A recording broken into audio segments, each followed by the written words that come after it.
Come aveva promesso, dopo averlo apprezzato nel recente appuntamento come testimonial della regione Friuli Venezia Giulia al Vinitaly, l'attore Gérard Depardieu ha inserito il frigo nel menù del suo prestigioso ristorante parigino La Fontaine-Gaillon. Alla presentazione della nuova proposta gastronomica ha partecipato anche il vicepresidente della regione Friuli Venezia Giulia, Luca Ciriani. Sì, aspettiamo questo formaggio dal Friuli. Quando sono andato a vedere la regione di Friuli, e Luca ha detto a Lorenzo che il cucoli qui, facciamo le cose che loro fanno, va.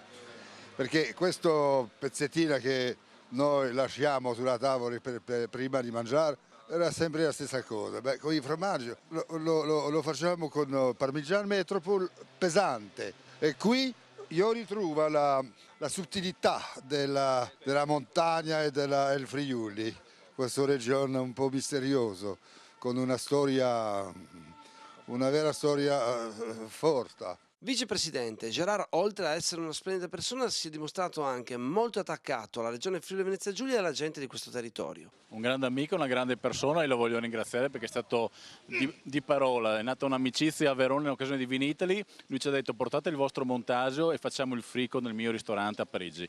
Ha detto questa cosa, l'ha mantenuta, ma non solo, ci ha voluto tutti qua questa sera, ci ha fatto assaggiare il suo vino, noi abbiamo fatto assaggiare il suo, una grande persona, una persona straordinaria, un grande amico. Il Friuli deve essere orgoglioso di contare Gérard Depardieu tra i suoi amici, veramente un grande orgoglio per noi, grazie ancora Gérard.